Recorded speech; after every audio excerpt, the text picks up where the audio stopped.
se están autoevaluando y viendo si realmente están teniendo los niveles de conocimientos requeridos, por lo menos en un primer nivel, un nivel básico, podemos llamar, de lo que se está autoevaluando. Y también contarles que, como viene siendo en las semanas anteriores, esta semana van a tener también la autoevaluación que corresponde a la semana, que es de la unidad 2, con una particularidad. En esta semana, si bien van a ser, igual que las semanas anteriores, 10 preguntas, ¿sí?, con respuestas múltiples, pero la particularidad que van a tener es que 5 de ellas van a ser como venían, de fundamentos y aspectos conceptuales, y las otras 5 van a ser de formación práctica. Entonces, es importante que tengan a mano una calculadora común, por el momento, para este viernes, porque van a tener algunos cálculos que por ahí pueden ser hechos mentalmente o pueden ser hechos con una calculadora, ¿sí? Así que bueno, esto era una recomendación para que estén preparados y no se vean sorprendidos por tener evaluaciones que van ahora, a partir de ahora, a combinar aspectos conceptuales con aspectos prácticos. Nuestro tema de hoy es estructura de inversiones, la unidad 3 del Plan 2003. Habíamos hecho referencia con anterioridad a que el análisis de las grandes masas era abarcativo de 2 aspectos. Uno, lo que es el lado izquierdo de un estado de situación patrimonial, que para la contabilidad son los activos, y para las finanzas es la estructura de inversiones. Y otro, el lado derecho, que para la contabilidad es el pasivo y el patrimonio neto, y para las finanzas es la estructura de financiamiento. También habíamos dicho que en realidad el análisis de la estructura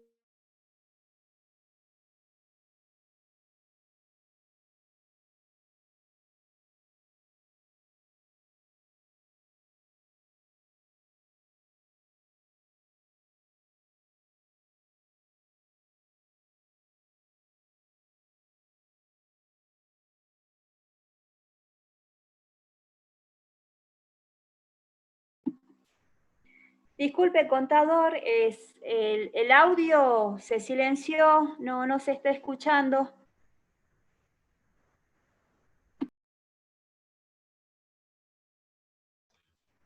¿Ahora me escuchan?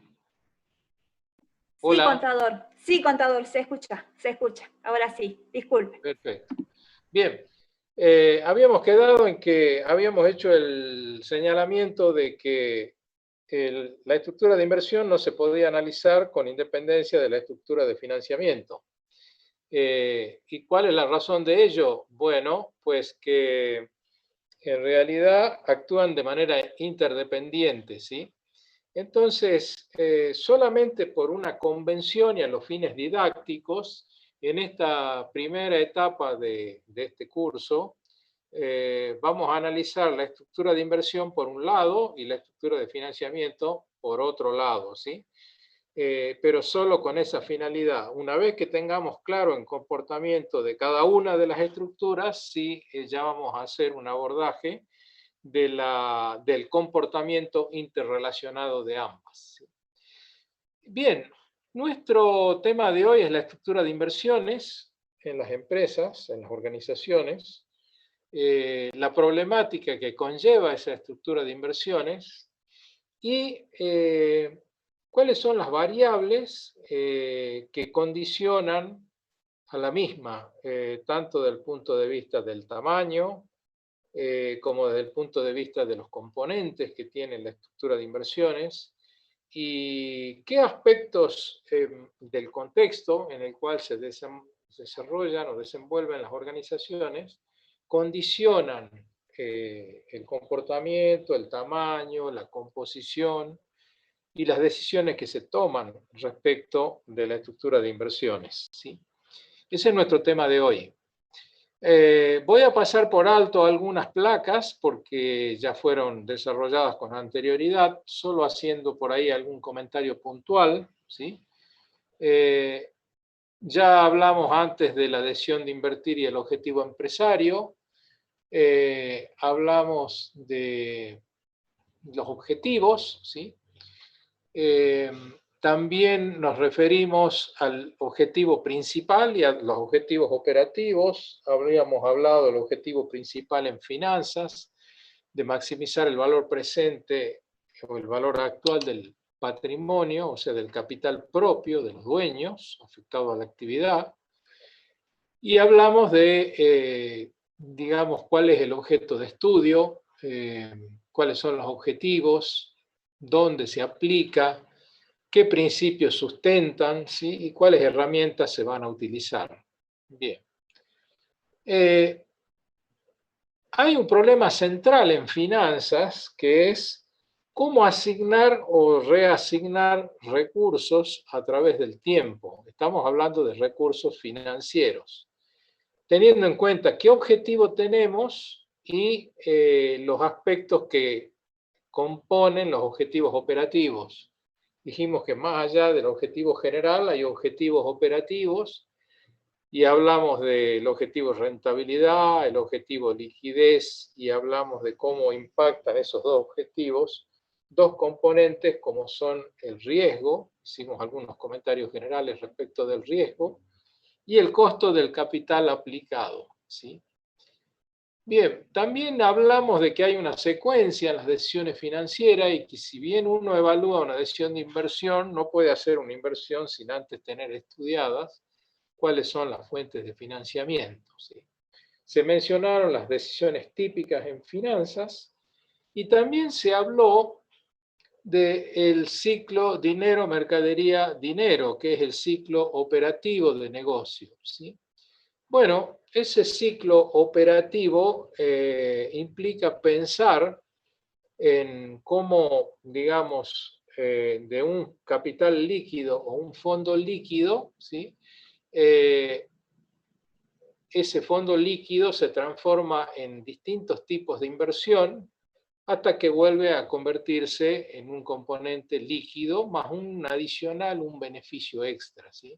Es decir, si se trata de una empresa comercial, ¿sí? Partimos de las disponibilidades, compramos determinados productos para reventa, los vendemos, si los vendemos al contado se convierten nuevamente en disponibilidades, y si los vendemos de manera financiada, ese stock de productos se transforma en cuentas por cobrar o en créditos, y esas cuentas por cobrar llega un momento que se cobran y se vuelven a transformar en disponibilidades. Es decir, que si se trata de una empresa comercial, este sería el ciclo operativo de negocio. Ahora, si se trata de una empresa industrial, este ciclo, ¿sí? De disponibilidades van a ser aplicadas a comprar materia prima, esa materia prima va a entrar en lo que se llama el proceso productivo, ese proceso productivo va a incorporar otros componentes, ¿sí? Como puede ser mano de obra, gastos indirectos, y esa producción en curso en algún momento se completa y se transforma en un producto terminado. Y ese producto terminado va a un almacén, a un stock, digamos, y ese stock ya a partir de ahí repite el mismo proceso que tiene una empresa comercial. Es decir, si es vendido al contado, vuelve a convertirse en disponibilidades y si es vendido a crédito, esos créditos en algún momento se cobran y se convierten en disponibilidades. La pregunta es, cada uno de esos ciclos se van solapando, se van superponiendo. Yo puse el ejemplo la vez pasada, la clase anterior, de, por ejemplo, una fábrica de aviones, ¿sí? No necesita esperar a terminar a fabricar el primer avión para comenzar a fabricar el segundo, el tercero, el cuarto, el quinto. O sea que cada unidad, en este caso, tiene un ciclo operativo y esos ciclos, el del avión 1 se va superponiendo con el avión 2, el 3, el 4, el 5, el 6 y así siguiendo, y va generando lo que podemos imaginar si pensáramos que la estructura de inversión es como un vaso lleno de líquidos, ¿sí? Bueno, ese vaso va subiendo de nivel hasta cierto punto. Y ese nivel lo va dando ¿qué? El capital de trabajo y el capital inmovilizado que se va aplicando en cada ciclo operativo de negocio, ¿sí? Pues bien, esto es importante que lo tengan presente porque es algo que, digamos, un aspecto que define el tamaño de una estructura de inversión. No sé quién escribió esta raya que está acá, no sé, Patricia, si vos la podés borrar, yo no lo hice, sí. Bueno, esta gráfica que les quedó a ustedes grabada del encuentro anterior, muestra claramente las dos estructuras, un tamaño equivalente y cuáles son las relaciones, las vinculaciones que hay entre una y otra. Hoy vamos a hablar específicamente nada más que de la estructura de inversión. Hablamos también de las normas financieras básicas, que ustedes seguramente ya con las lecturas que hicieron tienen más claro. Y ahora sí nos metemos en qué es una inversión. ¿Qué es una inversión? Una inversión es una asignación de recursos, ¿sí? Una aplicación de recursos efectuada con la esperanza de obtener un ingreso futuro, ¿sí?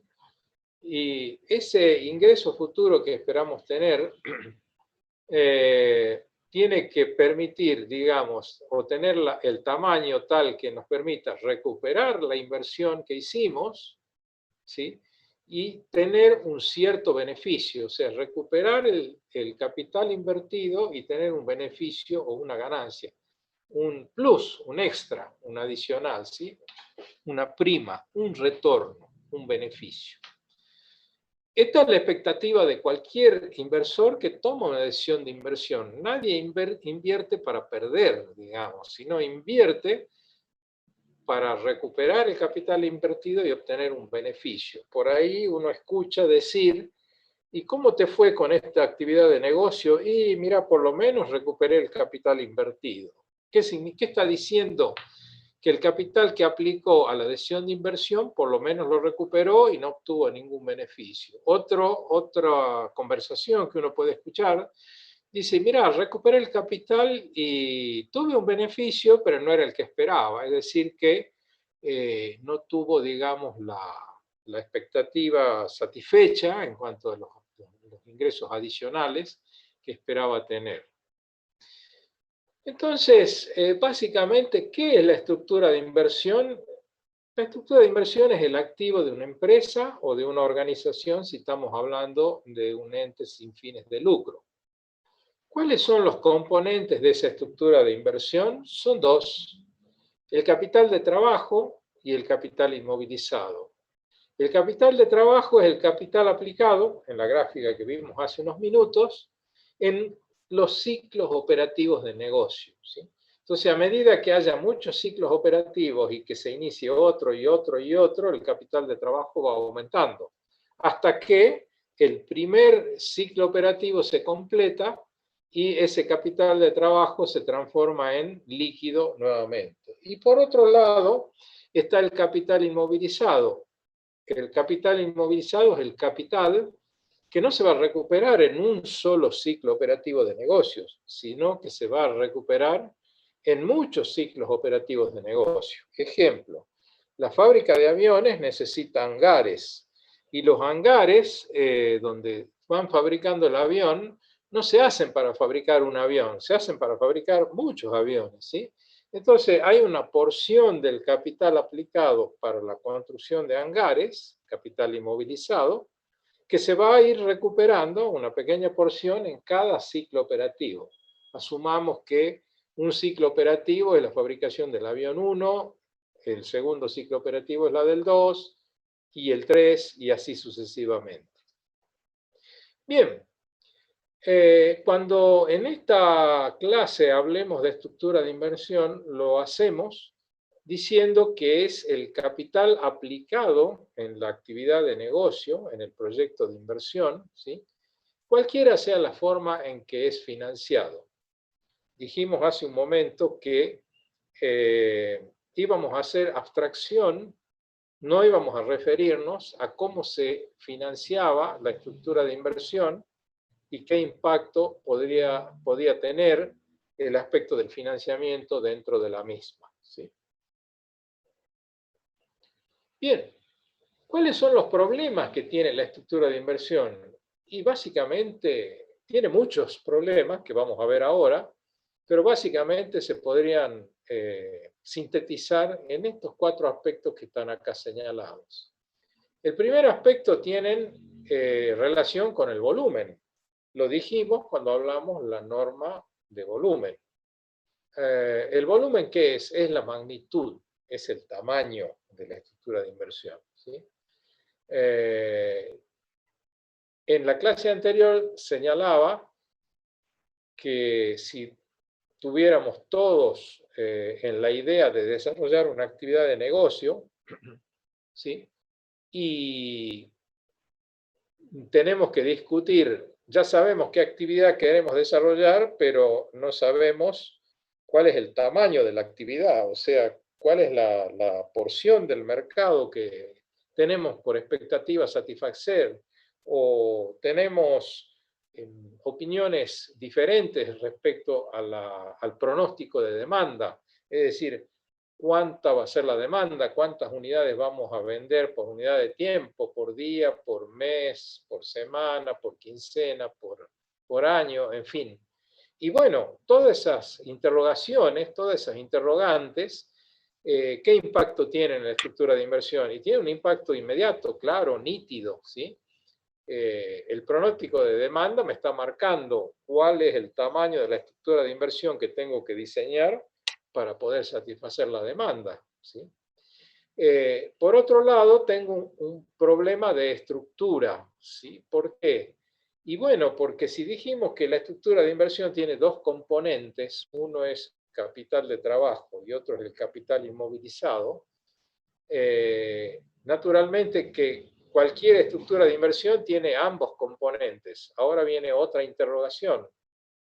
¿Cuál es la proporción o la participación relativa que va a tener cada uno de esos componentes dentro de la estructura de inversión? ¿Le vamos a dar más énfasis al capital de trabajo y menos énfasis al capital inmovilizado? ¿O al revés, vamos a enfatizar más el capital inmovilizado y vamos a invertir menos en capital de trabajo?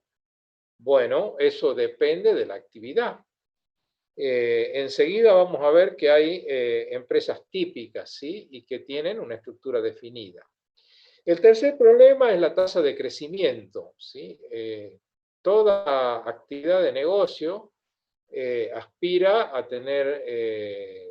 crecer, a vender más, a producir más, a llegar a tener más clientes, si está en un mercado, tener la posibilidad de ir a otro mercado, a expandirse, en fin, o a desarrollar una familia de productos en lugar de ser monoproducto, o líneas de productos, o diversificarse. Bueno, ¿eso qué implica? De nuevo la discusión del volumen y de nuevo la discusión de la composición, ¿sí?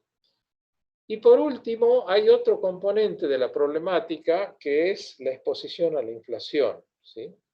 Ustedes saben que en escenarios como, por ejemplo, el que hemos tenido en el año pasado, un escenario inflacionario con una tasa de inflación cercana o que llegó al 50% anual, o este año una tasa de inflación pronosticada que algunos dicen que no va a llegar al 40, otros dicen que sí va a llegar al 40, otros dicen que va a estar más cercana al 30, 32%. Bueno, ¿cuál es la consecuencia de la inflación en la estructura de inversión? Que hay componentes de la inversión que se ven más impactados, más afectados, más dañados, más devaluados por la inflación existente, y otros que tienen algún tipo de fortaleza y que otros componentes de la estructura de inversión se ven menos impactados por la exposición a la inflación, ¿sí? A ver, claramente, si nos mantenemos líquidos, ¿sí?, la inflación nos va a pegar más que si nos mantenemos invertidos en activos, como podría ser bienes de cambio, ¿sí?, o en activos de bienes durables, capital inmovilizado, como podría ser, en fin, rodados, camionetas, maquinarias, etc. Bien, ¿qué efectos tienen estos problemas? Y tienen efectos directos. en la rentabilidad, en la liquidez y en el riesgo, ¿sí? ¿Por qué afectan la rentabilidad? Y bueno, porque justamente el hecho de que haya un escenario inflacionario hace que la rentabilidad tenga una caída. Es muy difícil trasladar a precio de venta todo el componente inflacionario. De hecho, si uno que es competencia no lo traslada y otro lo traslada, naturalmente el que lo traslade va a perder ventas y va a perder rentabilidad. Del mismo modo, impacta en la liquidez. ¿Y por qué impacta en la liquidez? Lo dije recién. Si nos mantenemos líquidos, el valor de nuestro capital líquido, medido en términos de poder adquisitivo, cae, disminuye, ¿sí? Entonces tenemos que buscar protegernos de alguna manera, ¿sí? Y estos componentes que mencionamos, el riesgo, estos problemas, ¿afectan el riesgo? Y sí, porque, a ver, si estamos muy líquidos, estamos más expuestos al riesgo. Si estamos menos líquidos, probablemente estemos menos expuestos al riesgo. Pero también hay una cuestión a analizar. Si nuestra actividad de negocio requiere más capital de trabajo y menos capital inmovilizado, podemos salir de la actividad de negocio en un escenario complicado más rápidamente que si nuestra actividad de negocio requiere más capital inmovilizado y menos capital de trabajo. Cuando uno quiere salir de una inversión en activos durables, es más difícil en un contexto inflacionario, ¿sí? ¿Por qué? Porque digamos que hay actividades que uno no puede salir rápidamente. Si yo tengo un drugstore y la mano viene mal, liquido y ya se terminó. Ahora, si tengo una actividad donde tengo importantes inversiones en activos durables, tinglados, maquinarias, eso, salir, ¿qué va a significar? Tener compradores. Y justamente cuando hay una situación inflacionaria, cuando hay una situación turbulenta en la economía, hay compradores, pero los compradores son oportunistas, no son inversores, ¿sí? Son oportunistas. Y entonces los oportunistas, ¿qué hacen? Y por algo que vale 100 ofrecen 20. ¿Sí? Entonces, tengo que liquidar activos inmovilizados y es difícil, ¿no? Uno, digamos, trata de evitar hacer realidad la pérdida.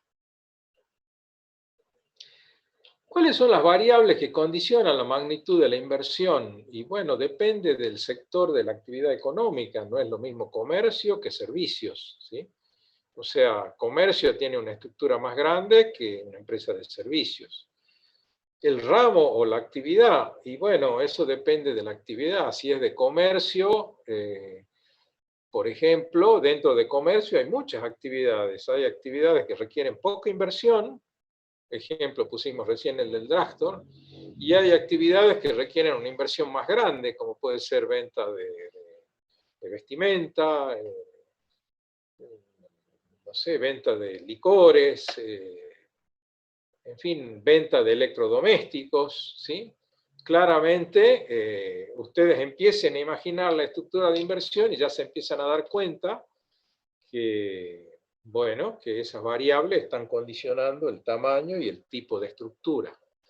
Por otro lado, el estado de la tecnología. Hay actividades que hoy por hoy no se pueden ejecutar si no es con tecnología. Entonces, si uno quiere seguir compitiendo en el mercado y quiere seguir en actividad, debe invertir en tecnología, no le queda otra, ¿sí? Y invertir en tecnología, ¿qué significa?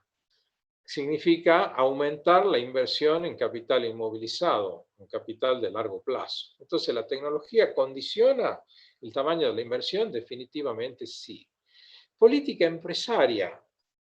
A ver, puede haber una conversación entre un asesor profesional y un empresario y el asesor le dice, mire, este es un buen momento para que usted se expanda y abra una sucursal.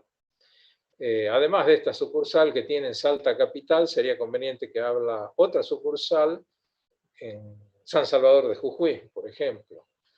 Y el empresario le puede contestar al asesor, no, mire, yo la verdad que me quedaría con lo que tengo, la verdad que expandirme representaría mayor inversión, más problemas, responsables, otro mercado.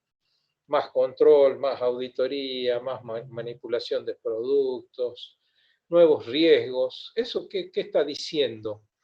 Que hay un empresario que es averso al riesgo, no quiere expandirse, entonces su política es conservadora, conservar lo que tiene y nada más. O sea, se queda con la estructura de inversión que tiene hoy. Y el otro, el que está dispuesto a abrir nuevas sucursales, ir a nuevas ciudades, ir a otros países. Nosotros tenemos ejemplos paradigmáticos en Argentina. Por ejemplo, la empresa Arcor es una multinacional de golosinas y de alimentos. Está en Estados Unidos, en muchos estados, tiene fábricas, está en Colombia, está en Oriente, y es una empresa argentina. Entonces, ese empresario, ¿qué mirada tiene? Tiene una mirada de expansión, de más inversión, de crecer, de arriesgar, ¿sí? Versus el que yo conté, que no está dispuesto ni siquiera a ir a 120 kilómetros de distancia a abrir una sucursal, aunque sea otra provincia. Bien, otras variables que condicionan es el estado de la economía, si la economía está en recesión o está con inflación. Puede haber una economía no inflacionaria, como ya la tuvimos, pero recesiva. Hubo economías en un pasado no muy lejano de 8, 10, 12 meses de recesión. Es decir, que cuando uno cierra los números de una actividad, ve que la actividad, el nivel de venta, la cantidad de unidades vendidas, va en caída durante 8 meses consecutivos, ¿sí? Entonces, ¿eso condiciona el tamaño de la inversión? Sí, positivo. Situación del país o de la región. Ustedes saben que la región NOA es la región que tiene el ingreso per cápita más bajo de toda la Argentina. Es decir, que los bolsillos de los que vivimos en esta región somos los que tenemos menos capacidad de consumo, ¿sí? ¿Y eso impacta en una actividad? Sí, por supuesto que impacta, porque cuando un empresario toma una decisión de invertir, necesita saber cuál es la capacidad de consumo de la región, qué actividades hay, y eso que esta es una actividad, esta es una zona privilegiada, ¿no? Que tiene muchas actividades. Sin embargo, el ingreso per cápita es el más bajo. ¿Condiciona esto la magnitud de la inversión? Sí. ¿Cuál es la consecuencia de definir un tamaño de inversión en exceso, sea en capital de trabajo o sea en capital inmovilizado? Cualquiera de los dos componentes de la estructura de inversión. ¿Disminuye la rentabilidad de activos? Sí, porque yo para un nivel de actividad dado estoy sobreinvertido en cualquiera de los dos componentes. O sea, ese es el riesgo que enfrenta uno si define en exceso una estructura de inversión. Por ejemplo, si lo hace en capital inmovilizado, puede estar generando una capacidad instalada ociosa, ¿sí? Un ejemplo que ya pusimos antes, si compré un tomógrafo nuevo que hace 10.000 tomografías por mes y resulta que la demanda que tengo es de 5.000, tengo una capacidad ociosa de 5.000. ¿Para qué me invertí en una estructura, en una maquinaria, en un equipo que hace 10.000 si solo la demanda da para 5.000? ¿Sí? ¿Eso qué consecuencia trae? ¿Mayores costos fijos? Sí, trae mayores costos fijos. ¿Sí? Porque hay costos que va a haber que incurrir y no tienen su correlato en el ingreso. ¿Sí? Entonces, menos unidades vendidas tienen que asumir mayores costos fijos. Por el lado del capital de trabajo, el exceso de liquidez. Podría ser una política mantener liquidez para tener oportunidades de negocio, pero la pregunta es cuál es la medida de esa liquidez que voy a mantener. Tengo que ser prudente en ese sentido, ¿sí? Bien. Inversiones poco estudiadas o inversiones innecesarias. A ver, una conversación con un cliente donde viene un cliente y le cuenta a uno que es su asesor: mira, me voy a comprar 2 camionetas porque las camionetas están baratas, todavía no subieron de precio. Ajá. Y la pregunta del asesor va a ser: ¿y para qué necesitas las camionetas? Y bueno, no sé, la voy a usar para que mi mujer lleve los hijos a la escuela, o la voy a usar para hacer un viaje largo, o para dar una vuelta sábado y domingo, ¿sí? ¿Y esa inversión para qué sirve? Para nada. Son inversiones poco estudiadas o innecesarias, ¿sí? ¿Y qué consecuencia tiene eso? Riesgo de exceso en la estructura de inversión impacto baja en la rentabilidad, ¿sí? Bien. Mayor exposición a la inflación nos lleva al capital de trabajo, ¿sí? Pero bueno, hay que ver cuál es el componente del capital de trabajo. Cuando analicemos el capital de trabajo, vamos a ver que hay políticas también para administrar el capital de trabajo. No es cuestión solo tomar una decisión de vender a crédito. Hay que ver a qué plazo y qué cantidad me voy a colocar como inversión en cuentas por cobrar para no quedar completamente expuesto a una pérdida de valor de esas cuentas por cobrar, ¿sí? Bien, también encontramos consecuencias de un exceso en la estructura de inversión, en el tamaño, en los tipos de proyectos, ¿sí? Hay proyectos, como yo les contaba, un proyecto de inversión minero, ¿sí? Que, bueno, supone un mayor riesgo, supone una inversión importante en capital en inversión y en capital inmovilizado, y eso aumenta el riesgo. Por eso es que es una actividad que tiene una rentabilidad alta, ¿sí? Por aquello que les contaba, que las compañías pueden, digamos, explotar 500 pozos en el mundo y saben que de esos 500, 20 o 50 van a ser rentables. Y eso compensa la pérdida que tuvieron en los otros 480, ¿sí? o 450. Ahora, un exceso también en la estructura de inversión requiere de un mayor nivel de actividad para lograr el equilibrio económico, o el punto de equilibrio que ustedes ya conocen. Es decir, que si mi estructura de costos, uno de sus componentes, que es los costos fijos, es alto, voy a tener que vender más unidades. ¿Para qué? Para alcanzar un nivel de equilibrio tal que me permita superar los costos fijos, superar los costos variables y recién entrar en el área de beneficios.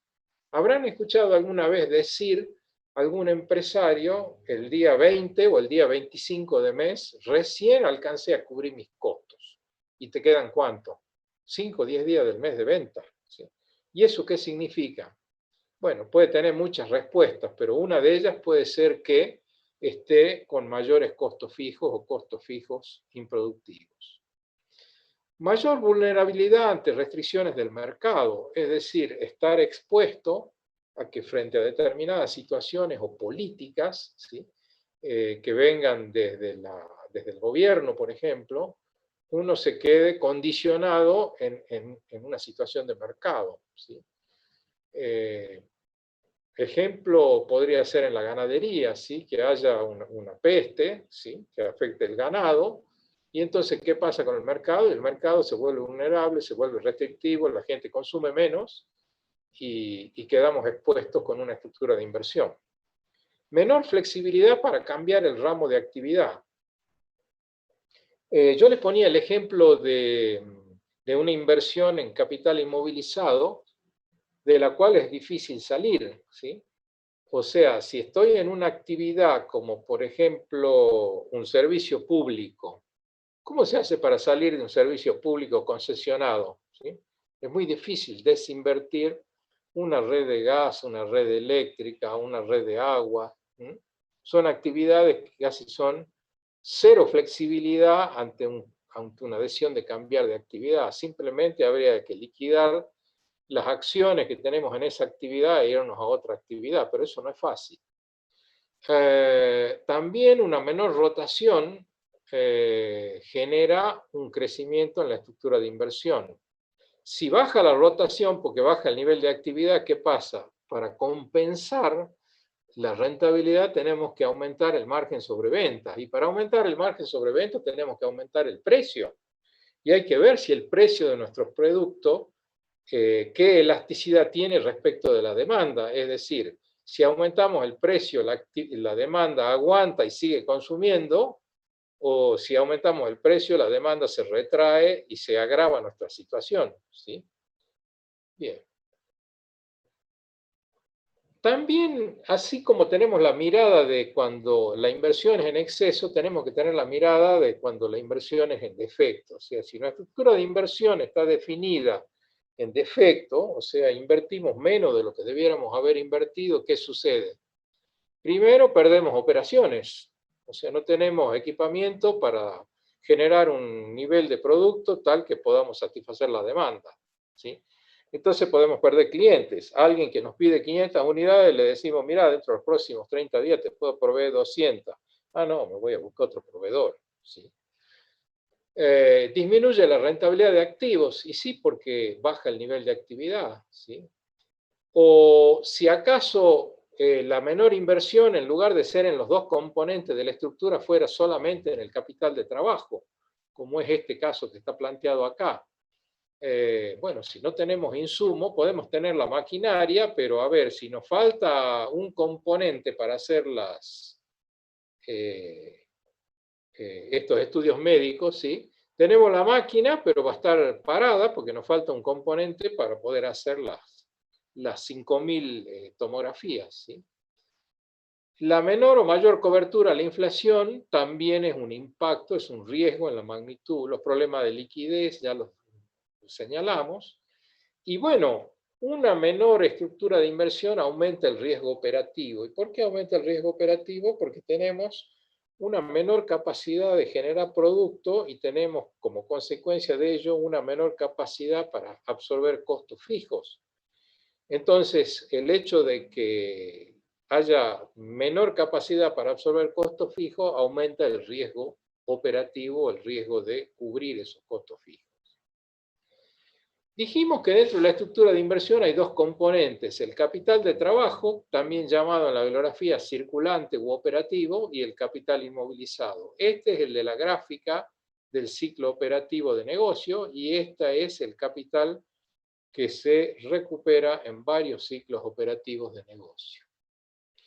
Ya mencionamos como variables el sector de la actividad. Hoy, por ejemplo, las estructuras de inversión de la actividad turismo están en su peor momento, digamos, ¿no? O sea, ¿cómo hace uno para desinvertir de un hotel, en fin, de todo un parque automotor para hacer excursiones, ¿no? O sea, si uno está en la decisión de decir, me salgo del negocio, en este momento toda esa inversión vale poco y nada, ¿sí? Tal vez hay que pensar en la reconversión o seguir apostando a la expectativa de un cambio en la actividad, ¿sí? Que se termine la pandemia y que la vacuna sea muy buena. Pero bueno, mientras tanto ya me comí 8 meses de inactividad. ¿Y qué están haciendo algunos? Y bueno, por ejemplo, conozco el caso de una par muy céntrico, puso en venta dos departamentos de la par, porque no se puede sostener, ¿sí? Aspectos técnicos de política empresaria. Bueno, habría que ver la actividad, la estacionalidad de la demanda, ¿sí? Depende del rubro o actividad que se trata, de la estacionalidad en el abastecimiento de los insumos, ¿sí? El sector de la demanda que se pretende atender, ¿sí? Qué tipo de demanda es, esto lo van a ver un poco más en la parte práctica. Y la actitud del riesgo, frente al riesgo o ante el riesgo, para los inversores, ¿sí? O sea, en este momento, si ustedes los convocan para hacer una inversión en una actividad que tenga como fin último el turismo, ¿la harían? No sé, no digan no de entrada, piénsenlo porque también hay analistas de negocio que dicen este es el momento bajo y este es el momento para comprar cuando está bajo. Cuando vuelva a la normalidad no va a valer lo mismo un hotel de 30 habitaciones que lo que vale hoy. Capaz que hoy es el momento para comprarlo, ¿no? Bien. Variables que afectan cada tipo de inversión. Bueno, ya hablamos de inflación y la tasa. Cuando hablamos de inflación hablamos de activos monetarios y no monetarios, unos expuestos a la inflación, otros que dan cobertura. Hablamos de activos monetarios y pasivos monetarios, habría que estar calzado, ¿sí? Hablamos de tasa de crecimiento de corte respecto a la tasa de costos respecto a la tasa de crecimiento de precio de venta, ¿sí? No necesariamente la tasa o el índice general de inflación es igual al impacto que yo tengo en mi compañía o en mi empresa en precios de venta y en precios de costo. El índice general es un índice general, pero en realidad lo que cada empresario debiera medir es cuál es la tasa de inflación en su precio de venta propio de lo que vende o de lo que fabrica y vende, y cuál es la tasa de inflación de los precios de costo, ¿sí? O sea, de los componentes del costo que tiene o para el servicio, o para el producto que vende, o para lo que fabrica. También un aspecto importante que afecta a la estructura de inversión es el tratamiento impositivo de la inflación, ¿sí? El Estado se resistió desde hace 2 años a admitir el ajuste por inflación impositivo. ¿Y eso qué significaba? Pagar impuesto a las ganancias sobre precio de venta de hoy menos costo del producto de hace 1 año o 2 años, si hace 2 años que lo tenía en el stock. O sea, la ganancia es una ganancia enorme. Y eso es una mentira. Es una mentira, ¿por qué? Porque no puedo comparar precio de venta de hoy con costo de hace 1 año o hace 2 años. Es mentira que estoy pagando impuesto a las ganancias. En realidad estoy pagando impuesto al patrimonio, porque me están cobrando sobre algo que no me reconocen, ¿sí? Bueno, esto es un panorama de lo que refiere a estructura de inversión. El resto de las fichas las miran ustedes.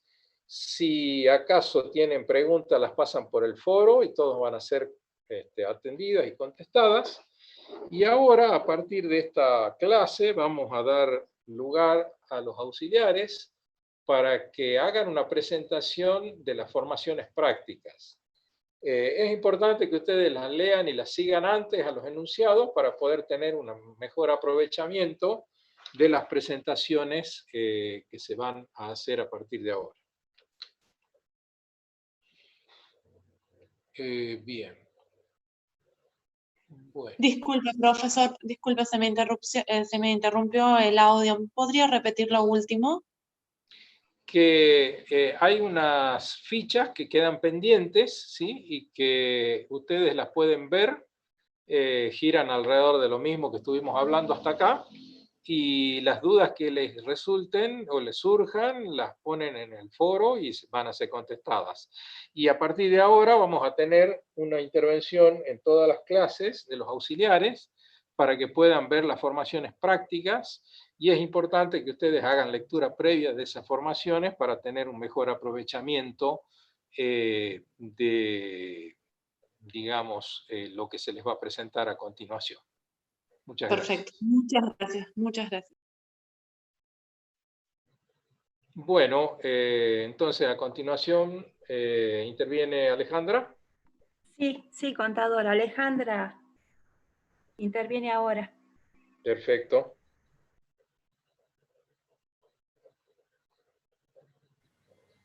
¿Ahí me escuchan? ¿Hola? Levanta un poquito la voz nomás. Sí. A ver el volumen, ahí está. Bueno, ¿me escuchan bien? Vamos a desarrollar el práctico número 1 de estructura de inversión. Está en la página web, está tanto la introducción como la solución, ¿sí? Yo voy a desarrollar el práctico 1 y el práctico 2. ¿Qué es lo que nos dice? Yo en pantalla vamos a ver la solución, voy a leer el enunciado, para el que no lo tenga, de todos modos, bueno, está en la página web, es la cartilla de todos los años, ¿no? El objetivo del práctico es evitar, dice, objetivo, evitar los efectos de un mal cálculo del capital invertido, ya sea por excesos o defectos. Demostrar los diferentes tipos de estructuras de inversión que se pueden plantear atendiendo a las variables que las condicionan. Un grupo de empresarios se dispone a construir una sociedad para la cual cuenta con un monto de capital propio y tiene la posibilidad de acceder a fuentes de financiamiento alternativas. Tiene 3 alternativas de inversión en estudio. Es decir, un grupo de empresarios que tienen capital propio para hacer una inversión y, bueno, tienen 3 alternativas, ¿no? Tienen que ver en qué pueden invertir. La alternativa A dice invertir en una empresa que se dedique a la extracción de minerales. B, invertir en una empresa intermediadora en servicios inmobiliarios. O bien C, en una empresa de servicios de computación. ¿Cómo serán las estructuras de inversión para cada una de las alternativas antes mencionadas, atendiendo a las variables que las afectan? ¿Cómo afectaría la consecución de los objetivos de la función financiera un cálculo erróneo del monto total de la inversión y de la participación de capital de trabajo y capital inmovilizado? Como bien como dijo el contador, depende, ¿no? Cada sector de la economía va a ser, digamos, la estructura de inversión de la empresa. Cuánto va a invertir en capital de trabajo y cuánto en capital inmovilizado. Nosotros acá tenemos 3 opciones en que el grupo de empresarios puede invertir. Tanto la rentabilidad del activo, la rentabilidad del patrimonio, la liquidez, el riesgo empresario, la exposición de la inflación, el ajuste impositivo, están afectados por la estructura de inversión de la empresa. ¿Sí? Que a su vez esta estructura de inversión va a estar condicionada por otras variables. Entonces dijimos que la inversión total está constituida tanto por el capital de trabajo como por el capital inmovilizado. Y esta estructura de inversión, a su vez, va a estar condicionada por el sector de la actividad, ¿sí? Que se trate de la empresa, por las políticas empresariales vinculadas a dicha actividad, los aspectos técnicos, el ramo de la actividad, la existencia de inflación. Grabar la pantalla. ¿Pueden silenciar los micrófonos, por favor?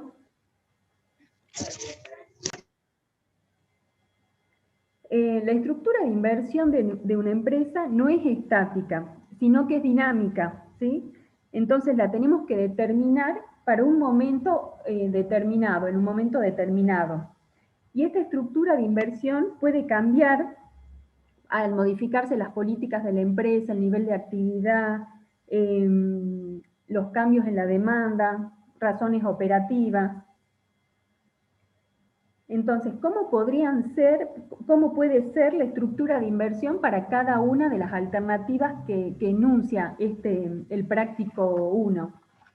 Dice, en el caso A, dice, invertir en una empresa que se dedique a la extracción de minerales. ¿Cómo consideran ustedes, a ver, uno o dos si alguien puede contestar, cómo será la estructura de inversión de una empresa que se dedica a la extracción de minerales? Tiene mayor capital inmovilizado. Mayor capital inmovilizado, muy bien. Generalmente estas empresas, o sea, que se dedican a la extracción de minerales, tienen mayor capital inmovilizado. ¿Por qué? Porque necesitan equipos, maquinaria, ¿sí? Para el desarrollo de su actividad.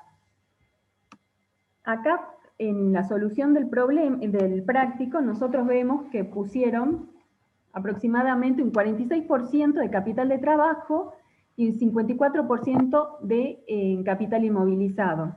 Lo importante es determinar que una empresa que se dedica a la extracción de minerales, en principio, ¿sí? Tendría un capital inmovilizado más importante, ¿sí? Mayor capital inmovilizado justamente por esto, por la inversión que tiene que hacer en equipos y maquinaria para el desarrollo de la actividad.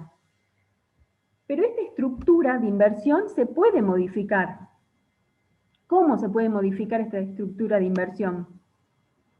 Puede ser, a ver, de acuerdo, por ejemplo, a qué política sigue la empresa en cuanto a la utilización de maquinarias. Por ejemplo, la empresa decide no comprar estos activos fijos y celebrar, por ejemplo, contratos de leasing, ¿sí? Entonces, celebra un contrato de leasing. Esto la va a llevar a disminuir su capital inmovilizado. ¿Por qué? Porque en el contrato de leasing, lo que hace la empresa es el uso de estas maquinarias y a cambio paga un canon, un alquiler por el uso de esta maquinaria. Por lo tanto, no forma parte de su patrimonio, de su activo, ¿sí? Entonces, digamos que en principio estas estructuras pueden modificarse de acuerdo a las políticas y decisiones que toma la empresa. ¿Entienden eso?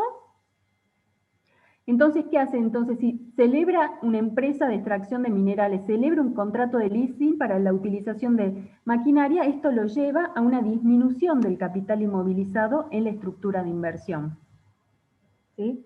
O, por ejemplo, puede ser que esta empresa de minerales puede modificar el objetivo, ¿sí? En vez de, puede dedicarse a estudiar si es factible o no la extracción de minerales y no a extraerlos. En ese caso también tendría menor inversión en capital inmovilizado, ¿sí? Porque lo que hace es el estudio. En este tipo de empresas, el énfasis, digamos, el objetivo está puesto en el margen de ganancia y no en la rotación de los activos. Entonces también lo que tenemos que tener en cuenta al definir la estructura de inversión es la política que va a seguir la empresa en cuanto a la inversión en capital inmovilizado y la determinación de capital de trabajo. El punto B dice, invertir en una empresa, esta es otra opción que tienen los empresarios, dice invertir en una empresa intermediadora en servicios inmobiliarios. ¿Sí? Acá tenemos que tener en cuenta, por ejemplo, una empresa que intermedia los servicios en la compra y venta de propiedades. ¿Cómo puede ser esta estructura de inversión? ¿Cómo puede ser la estructura del activo, de inversión de este tipo de empresa? Acá tenemos, por ejemplo, una inversión en capital de trabajo del 52% y capital inmovilizado del 48%. Generalmente este tipo de empresas necesitan muy poco de capital inmovilizado. Generalmente su mayor inversión es en capital de trabajo. ¿Por qué? A lo mejor hasta alquila una oficina. Lo que necesitaría de capital inmovilizado sería una oficina, uno que otros muebles. Podría alquilarlo al inmueble, entonces digamos ahí podría bajar su capital inmovilizado. Pero como se dedica a la prestación de servicio e intermediación, se interviene entre la compra y la venta, ¿sí? O sea, es el que une las partes para las compras y las ventas y cobra por esta intermediación una comisión. Pero ¿qué pasa? Esta estructura, de acuerdo a las políticas o tipo de actividad que realiza la empresa, también puede ser modificada. En principio sí, tendría una inversión en capital de trabajo mayor a lo que es el capital inmovilizado, ¿sí? Pero podría tratarse de empresas, por ejemplo, que se dedica a la construcción y venta de los inmuebles, ¿sí? Ahí estaríamos modificando la estructura de inversión. O si posee ya las propiedades y se dedica a la venta, ¿sí? Entonces ahí tendríamos que analizar cuál sería el movimiento de cada una, en qué porcentaje en la estructura de inversión tendría el capital de trabajo y el capital inmovilizado. Si vamos a la opción C, dice, en una empresa de servicios de computación. En la solución tenemos la distribución en la estructura de inversión tenemos un capital de trabajo del 77% y un capital inmovilizado del 23%. Empresas de servicios de computación. Fíjense que tienen una inversión mucho más grande en capital de trabajo y muy pocas en capital inmovilizado. Generalmente las empresas que prestan servicios, ¿sí? Esta es en general la estructura de inversión, el porcentaje o digamos la proporción que tiene el capital de trabajo siempre mayor que el capital inmovilizado. ¿Por qué? Porque justamente no tienen inmovilizado capital, sino que digamos lo que tienen es la prestación del servicio y la cobranza, digamos, por este servicio, ¿no? Podemos modificar esta estructura de inversión, puede ser, por ejemplo, que además de la prestación de servicio, venda insumos, accesorios para las computadoras, o bien que se dedique al desarrollo de programas de computación. En este caso, por ejemplo, podríamos tener un poco más de capital inmovilizado, porque sería por todos los activos a largo plazo de investigación y desarrollo, ¿sí? Entonces, si bien hay empresas que tienen determinada forma en su estructura de inversión, de acuerdo a las políticas de empresa y decisiones de la empresa, estas estructuras pueden ser modificadas. Vamos a agregar, y que no está en el práctico, el caso de los supermercados. A ver si alguien me puede decir cómo puede ser la estructura de inversión de un supermercado. ¿Qué inversión tienen en capital de trabajo y qué inversión en capital inmovilizado? ¿Alguien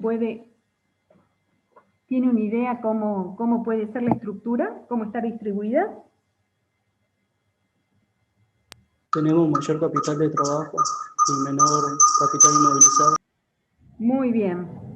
Generalmente, todo lo que es sector de supermercado, digamos, el objetivo, más que el margen de ganancia, es la rotación, ¿sí? Entonces tienen altas inversiones en capital de trabajo. Generalmente hasta un 90% del capital invertido es capital de trabajo. y solo un 10% el capital inmovilizado. Entonces, ¿por qué? Porque tienen como objetivo la rotación del capital, ¿sí? O sea que ganan a través de la rotación del capital. En este práctico no está resuelto, digamos, no tiene en cuenta el efecto inflacionario, pero siempre, y sobre todo en escenarios como los económicos, ¿no?, que estamos viviendo ahora, en donde la inflación tiene un impacto sobre el activo, si una empresa cuenta con mucho activo monetario, o sea, se va a ver afectado por la exposición negativa a la inflación.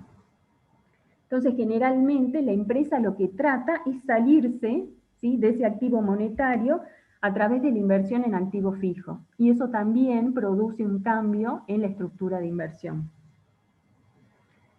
Y otro punto que tenemos que tener en cuenta al momento de determinar una estructura de inversión adecuada es la búsqueda del equilibrio entre la liquidez y la rentabilidad. Dijimos que liquidez y rentabilidad son opuestos.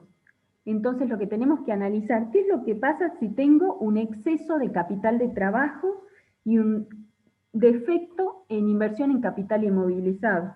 ¿Sí? Es decir, que tengo alta liquidez. Voy a tener una mayor exposición a la inflación, puedo llegar a tener dinero ocioso. Pero ¿qué pasa si tengo un exceso en capital inmovilizado y defecto en capital de trabajo? Es decir, que tengo muy poca liquidez, puedo tener, por ejemplo, pérdidas en oportunidad, que me aparezca un negocio y que no tenga la liquidez necesaria para, digamos, invertir en ese nuevo negocio, o puedo tener altos costos fijos. Entonces, al determinar la estructura de inversión, también tenemos que buscar el equilibrio, ¿no?, entre liquidez y rentabilidad. Generalmente, digamos, a mayor rentabilidad, menor liquidez, y a menor rentabilidad, mayor liquidez. Otro punto a tener en cuenta al momento de determinar la estructura de inversión. Profesora, disculpe, una pregunta, como para asegurarme. Entonces, al buscar el objetivo de la liquidez, es algo que lo puede determinar, y digamos, es una mayor proporción en el capital inmovilizado y una menor inversión en el capital de trabajo, perdón, sí, una mayor proporción en el capital inmovilizado y una menor en el capital de trabajo. ¿Entendí bien? ¿Cómo si tenés mayor liquidez? Si el objetivo es la liquidez. O Sí. en una... Si el objetivo es la liquidez de la empresa, generalmente, o sea, va a tener una mayor inversión en capital de trabajo. Claro. ¿Sí? Que el activo más líquido que tiene la empresa se encuentra dentro del capital de trabajo, que son las disponibilidades, las cuentas por cobrar, todo lo que es los bienes de cambios de alta rotación. ¿Sí? Perfecto, perfecto. Muchas Alejandra, te quedan menos de 10 minutos. Yo diría que este tema está bien abordado. Sí, Vamos ya al que terminé con sigue. el práctico, ahora comenzamos con el 2. ¿Sí? Exacto, por favor, gracias. Sí, bueno, vamos a ver el práctico número 2. Tengo 10 minutitos, 9 minutitos. Lo vamos a presentar. El objetivo principal en este práctico es la toma de decisiones en función al análisis marginal. A ver, voy a poner Vamos a ver, este es el práctico número 2. Esta no es la solución que figura, está más desarrollada todavía en la página web. Esto yo lo armé para la clase. El ejercicio dice, la empresa XX está produciendo de su artículo A 90.000 unidades que vende a 1,50 cada una, lo que le deja una utilidad de 42.000. Teniendo capacidad, y esto que es importante, capacidad ociosa y siendo sus costos fijos de 30.000 pesos, ¿aceptaría usted un pedido adicional de 10.000 unidades que quiere pagarle 0,80 la unidad? Es decir, es una empresa que tiene capacidad ociosa, ¿sí? Puede seguir produciendo, pero actualmente vende 90.000 unidades, acá la tenemos, 90.000 unidades a 1,50, lo que son 135.000 pesos de venta. Dice que tiene una utilidad, este dato ya es dado, de 42.000 pesos. ¿Sí? Por lo tanto, por diferencia, determinamos que los costos totales, estos no estaban, se guardó, ¿sí? ¿sí? Los costos totales, por diferencia los sacamos, son de 92.000 pesos. Alejandra, Estamos seguir viendo la compartiendo el práctico 1, tendría que cambiar al 2. Ah, justo lo estoy... Ah, bueno. Ahí voy. Pensé que ya estaba compartido. Ahí está. ¿Lo ven ahí? Sí, profe. Perfecto. Acá está el desarrollo, ¿sí?, del práctico. Ah, nadie me decía nada, chicos, ustedes me tienen que gritar ahí nomás. Esta es la solución del práctico número 2. Entonces dice que tenemos venta de 90.000 unidades a 1,50, lo que da ventas totales de 135.000. ¿Sí? Y una utilidad de 42.000 pesos, esos son datos dados. Por lo tanto, por diferencia, determinamos que 92.000 pesos son los costos totales. ¿Vamos ahí bien? ¿Qué pasa? Estos costos totales están formados ¿por qué? Por costos fijos y por costos variables. El enunciado nos dice que tenemos 30.000, de esos 92.000, de estos 92.000 pesos, tenemos 30.000 pesos que son costos fijos. Por lo tanto, por diferencia, tenemos, si vemos acá, el costo de la mercadería vendida es de 93.000 pesos, que son los costos totales. De esos 93, 30.000 son costos fijos, por lo tanto, los costos variables los determinamos en 63.000 pesos por diferencia. Con estos 63.000 pesos de costos variables, nosotros fabricamos 90.000 unidades, ¿sí? Por lo tanto, tenemos 0,7 de costo variable por unidad producida. ¿Vamos bien hasta ahí? Entonces, si distribuimos estos costos totales, tenemos, bueno, ventas menos el costo variable, que va a ser igual a ¿qué? A los 0,70 centavos por 90.000 unidades, que son las que vendo, ¿sí? Que produzco y vendo. Me da un margen de contribución de 72.000 pesos, menos los costos fijos, tengo un margen de utilidad de 42.000 pesos. Como nos dice que existe capacidad ociosa en la planta, ¿sí?, significa que hay ineficiencia en el aprovechamiento de lo que son los costos fijos. Entonces, si yo aumento mi actividad en este pedido adicional, no voy a incrementar los costos fijos, ¿sí?, por este nivel, digamos, por esta nueva producción. ¿Por qué? Porque hay capacidad ociosa. Entonces, lo que vamos a hacer es absorber esta parte de los costos fijos que por el momento no se están absorbiendo. Entonces vamos a hacer el análisis marginal. Vamos a tener una venta marginal que va a ser igual a ¿qué? A las 10.000 unidades, ¿sí?, de ese nuevo pedido por 0,80, que es el nuevo precio. Ya sabemos que vamos a tener, ¿sí?, una ganancia adicional. ¿Por qué? Porque estamos vendiendo a 0,80 algo que nos cuesta en costos variables 0,70. Por lo tanto, vamos a tener una utilidad bruta marginal de 1.000 pesos. ¿Sí? ¿Y cómo nos quedaría el nuevo estado de resultados? Vamos a tener acá ventas de 90.000 unidades por 1,5 y ventas de 10.000 unidades a 0,80, lo que me da ventas totales de 143.000 pesos. Los costos variables van a ser las 100.000 unidades, ¿sí?, o sea, las 90 más las 10.000 a 0,70, que me da un costo variable total de 70.000 pesos, costos fijos de 30.000, por lo tanto me queda un margen de utilidad de 43.000 pesos. Con lo que me quedaría que la utilidad bruta sin el momento cero es de 42.000, pero si yo hago esta venta adicional es de 43.000, ¿sí? Entonces, ¿qué puedo inferir? Que desde el punto de vista exclusivamente económico, decimos que nos conviene, ¿sí?, realizar esta venta adicional. ¿Entienden hasta ahí?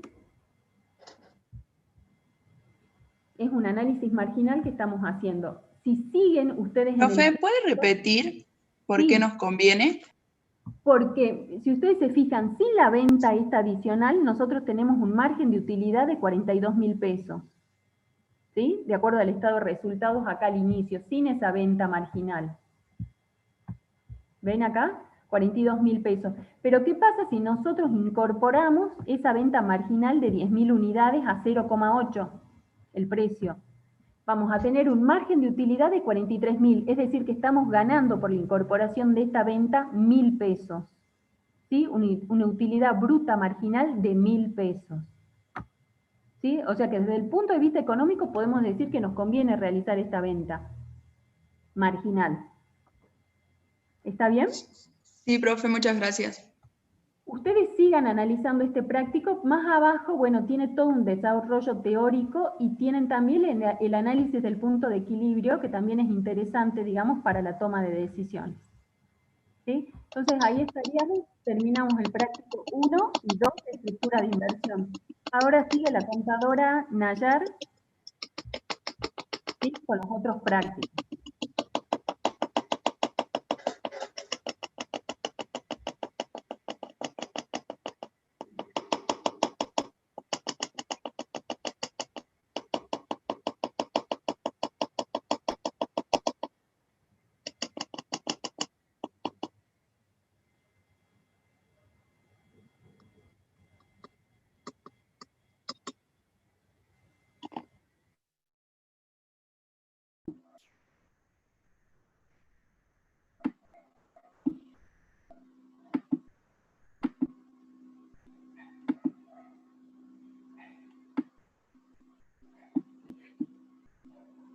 Hola, hola, ¿se escucha, chicos?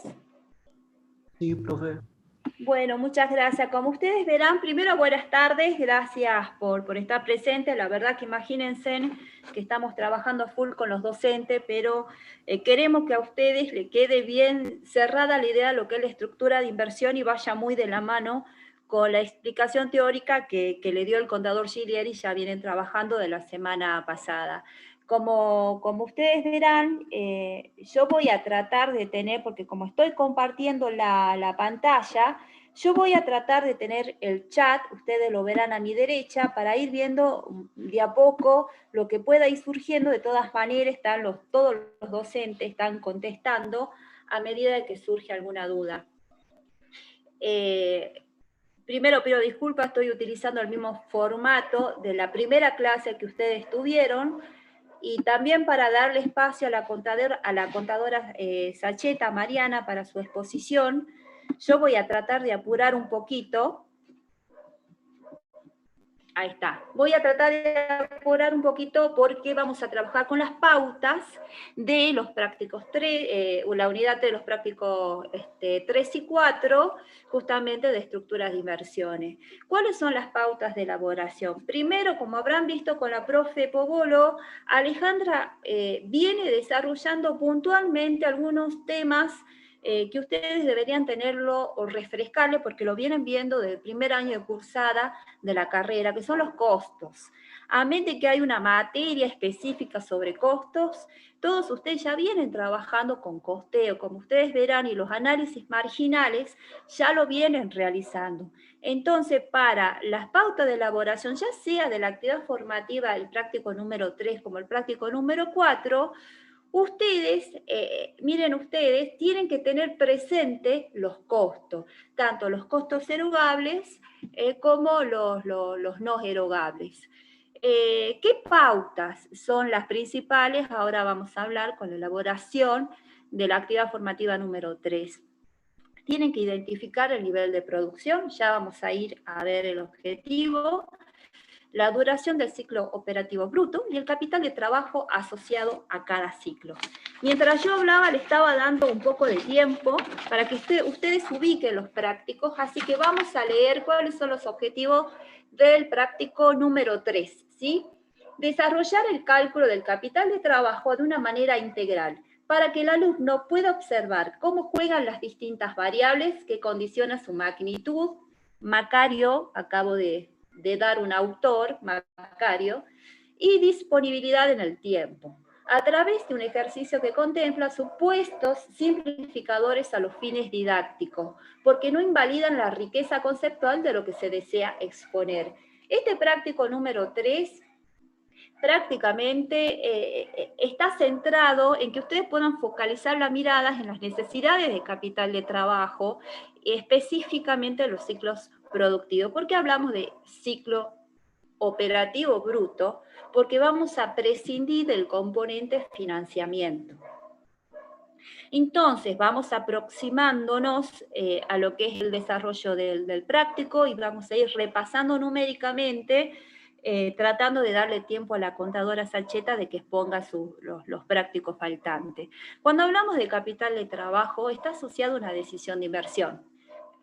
Con los 2 prácticos pasados ya lo vieron. Ahora, este práctico, ¿qué nos define? El objetivo de la demanda son 12.000 unidades. Si vamos a las pautas de elaboración, identificamos el nivel de producción. Y también lo que nos dice el planteo, ¿sí? Estamos haciendo una especie de extracción de datos que por cada ciclo operativo, ¿sí? se producen 500 unidades. Ese 8, por favor, lo desestiman, pero evidentemente una mano traviesa terminó colocando un 8. Ahora, los ciclos son 12.000 unidades dividido 500 nos dan 24 ciclos. ¿Qué significa? Que en 24 ciclos nosotros vamos a llegar al objetivo de cubrir las 12 unidades de demanda. O sea, con 24 ciclos de 500 unidades vamos a llegar a cubrir 12.000 unidades de demanda. Seguimos avanzando. Entonces ya tenemos 2 fórmulas, pero para tener una mirada más amplia, la amplitud un poco más acabada, número más acabado, sobre la capital de trabajo total en los 24 ciclos. Por un lado tenemos esta fórmula, que el capital de trabajo total, ¿sí? Esta también nos la da Macario, va a ser igual al nivel de actividad, o mejor dicho, nivel de producción, para ser más exactos, por los costos erogables totales. Un dato muy oportuno que ustedes manejen el concepto de los costos variables, ¿sí? Que también nos da el planteo que son 1.000 por unidad. El capital de trabajo total son 12.000, ¿sí? Unidades de producción por 1.000, que es lo que cuesta por cada unidad. Por eso varía el costo, es variable por cada unidad, en total son 12 millones. Otra fórmula de cálculo, pero esta fórmula de cálculo también nos lleva para entender cómo vamos a desarrollar este misterio del solapamiento, que el capital de trabajo total va a ser igual al nivel de producción prima, que es el nivel de producción para cada ciclo.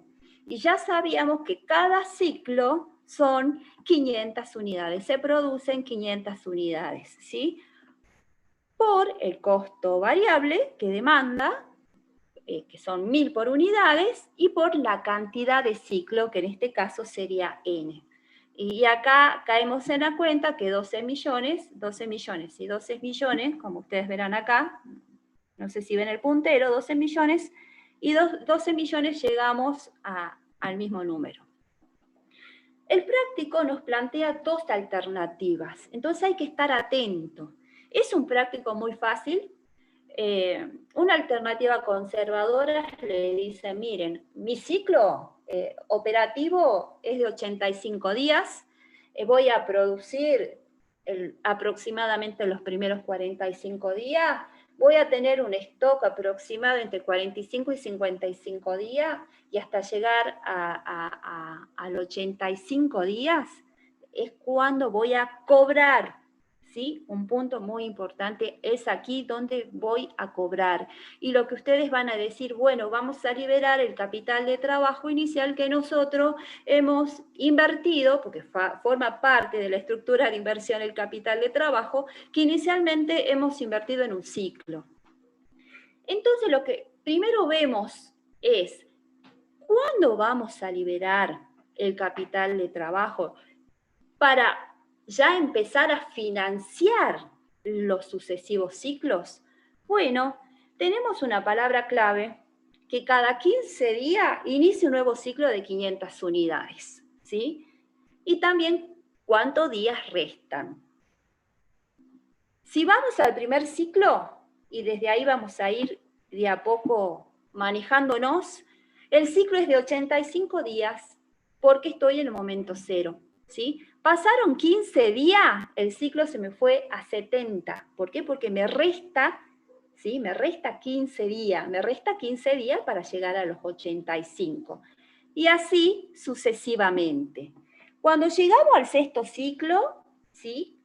Es cuando nosotros ya vamos a tener una idea acabada, o mejor dicho, el inicio del séptimo ciclo, vamos a tener un capital de trabajo liberado que permita financiar las futuras producciones. Como a usted en práctico le está pidiendo que grafique, yo me tomé la liberalidad, porque no está en la solución, de hacerle un gráfico, un simple gráfico únicamente de solapamiento de 85 días. Por cuestión de tiempo, ustedes lo van a terminar haciendo en sus casas. Como ustedes verán, el primer ciclo es de 85 días. Acá en este punto, donde estoy marcando, es allí donde va a cobrar. Pero pasaron 15 días, ven el segundo ciclo, donde tengo el puntero, 15 días empezó la fabricación de 500 unidades más. Y así sucesivamente hasta el inicio del séptimo ciclo, que acá le estoy respondiendo una pregunta a un compañero que hizo anteriormente. Es acá donde se ha producido la liberación del capital del trabajo, donde se produjo prácticamente, digamos, la cobranza. Este es un ejemplo de solapamiento. Es por eso que ustedes en la solución van a decir, bueno, a partir del séptimo ciclo, nosotros, bueno, ya podemos financiar las sucesivas producciones de estas 500 unidades por ciclo. Este gráfico se los recomiendo que lo hagan obviamente por días, que lo dividan en producción, en stock y en cobranza, para que puedan entender esta introducción de esta actividad de solapamiento para poder determinar los capitales de trabajo neto. En la alternativa optimista hacemos prácticamente lo mismo, pero con 50 días. Entonces, con 50 días vamos a hacer exactamente lo mismo que hicimos con la alternativa conservadora. Acá tiene un peso muy grande la conclusión. Nosotros sabemos que si el ciclo operativo es menor, entonces nosotros podemos tener más ciclos hasta podríamos decir en un año, o dependiendo si la actividad es estacional o no es estacional. Para ello recomiendo la lectura de Macario. Ahora, también con esta fórmula nosotros podemos determinar cuál es el capital, ¿sí?, de trabajo al momento 0, al momento 30, al momento a los 60 días. Me voy a centrar en el momento 30, ¿sí?, porque en el momento 30 tenemos 1000 por cada unidad, costo variable, por un ciclo de 30 días, por 500 unidades, dividido 85, ¿sí?, que es el ciclo de producción, el ciclo operativo. Pero sucede que durante esos 30 días, ¿sí?, al 15º día, inició otro ciclo de 500 unidades, ¿sí? Por ende, el capital total neto para 30 días es la sumatoria de estos dos ciclos, que es lo que están viendo aquí abajo. Voy adelantando exactamente de la misma manera, ustedes lo van a trabajar a los 50 días. Antes que vamos a la actividad formativa número 4. ¿Cuál es la idea general? Que hagan este gráfico. Hagan el gráfico, háganlo más prolijo, hagan la sumatoria, calculen escenarios. O sea, ustedes son libres porque este práctico está pensado para que vaya muy de la mano con la teoría dada, ¿sí? Porque más adelante van a tener prácticos un poquito más complicados. Y este es el inicio del entendimiento para entender lo que es hacer el solapamiento de los ciclos operativos. Miren que en este práctico no estamos viendo financiamiento. Bueno, creo que fui bastante rápida. Voy a tratar de no ahondar mucho en la actividad formativa número 4 para que la contadora Sacheta tenga su tiempito. Ustedes sus pautas de elaboración para el práctico número 4, que es muy sencillo, muy fácil, por eso es muy importante que los dos primeros prácticos ustedes manejen el análisis marginal, costos fijos, costos variables, costos erogables, costo no erogable, nivel de actividad, nivel de producción, que son palabras claves, para hacer el trabajo práctico número 4, la actividad formativa número 4, ustedes tienen que identificar primero los métodos para determinar el incremento del capital de trabajo. No hay una vasta bibliografía al respecto, pero la cátedra pone a disposición al menos 3 métodos, ¿sí?, para determinar el incremento del capital de trabajo. Tienen que conocer el capital de trabajo inicial, sino cómo vamos a conocer cuál es el incremento del capital de trabajo. Y tenemos que conocer las ventas o nivel de actividad inicial. Así también los respectivos costos. Nosotros tenemos 2 formas, ¿sí? Dos formas principales para obtener, después les explico por qué son 3. Hay 2 formas básicas de obtener el incremento del capital de trabajo. Una de ellas, estamos hablando del coeficiente alfa.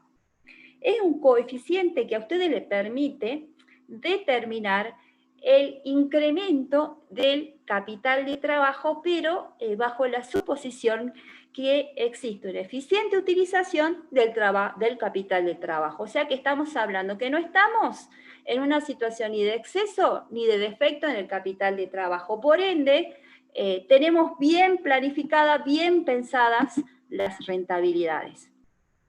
¿Cómo lo vamos a hacer? Voy a dar una explicación muy rapidita. Nosotros vamos a determinar el coeficiente, 0,5, ¿sí? No teníamos el capital inicial, pero sí teníamos los niveles de venta. Estos niveles de ventas los sacamos al determinar la sumatoria de la ganancia final más el costo fijo dividido por el margen de contribución, les da los 12.000. ¿Cómo hicimos este cálculo? Es que ustedes les recomienden que piensen a trabajar con la fórmula inversa de un estado de resultado y van a llegar a las unidades. Sacando, ¿sí?, el incremento del 50%, esas unidades que no la teníamos originalmente, y por diferencia, ¿sí?, voy a subir digamos, esto no está bien explicado probablemente en la solución, pero sí puntualmente está en el PowerPoint que va a ser subido. Nosotros por diferencia sacamos el incremento de capital de trabajo. Ahora seguimos, chicos, disculpen. Ahí está. Otra forma es el análisis incremental. En el análisis incremental vamos a trabajar únicamente con los costos variables. Vamos a determinar un capital de trabajo que es igual al nivel de actividad por su costo variable, las unidades por su costo variable, y posteriormente vamos a calcular el incremento, ¿sí?, de ese nivel de actividad o de unidades, ¿sí?, y lo vamos a multiplicar por el costo variable. Eso nos va a dar prácticamente la necesidad adicional de capital de trabajo. Tenemos una diferencia de 300.000 entre ambos métodos, por eso es que si ustedes realicen la justificación, según esta fórmula que está a disposición en la solución, verán que la diferencia está en la no consideración de los costos fijos en las bases de las fórmulas de cálculo, ¿sí? A su vez, cuando nosotros desestimamos, viene un tercer método y trabajamos con costos fijos y costos erogables, es diferente el cálculo del capital del trabajo porque estamos utilizando, estamos ponderando, como diríamos los contadores, estamos trabajando con cargo fijo al resultado, por ende la necesidad del capital de trabajo puede variar considerablemente, ¿sí? ¿Pero por qué? Por el componente de los costos fijos. También va a ser subida a la plataforma, sobre todo para que ustedes lo vean más puntualmente a lo que es el desarrollo de estos dos prácticos. La solución está disponible, por supuesto de que estamos a disposición en los foros por cualquier consulta, Creo que hice una presentación bastante rápida, pero hay que darle lugar a la profesora Sacheta para su exposición. Mientras tanto, yo voy a compartir, si quieren ir haciendo preguntas en el chat, yo voy a compartir el material de la profesora Sacheta.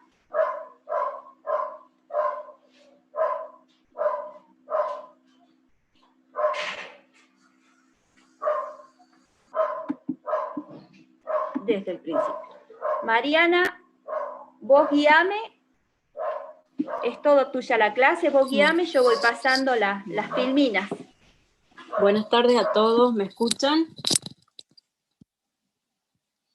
Sí, profe, se lo escucha bien. Bueno, bárbaro. ¿Cómo están? Bueno, hoy una clase intensa porque son bastantes los temas para ver dentro de estructura de inversiones. Yo les voy a darles así un pantallazo rápido de dos formaciones prácticas. Las formaciones prácticas 5 y 6. Lo ideal y recomendación para las próximas clases es que lean los enunciados antes para estar ubicados. De todas maneras, yo acá en la formación práctica 5 puse el enunciado, si quieren lo leemos rápido para que vean se ubiquen en el tema. Acá tenemos cuáles son los objetivos en realidad de esta formación práctica, que es introducir el concepto de ventaja operativa como herramienta para la toma de decisiones. Y la toma de decisiones en función del análisis marginal utilizando los conceptos. Yo brevemente les voy a comentar qué es lo que es en la ventaja operativa. Digamos, este tema lo van a encontrar como ventaja operativa, como apalancamiento operativo.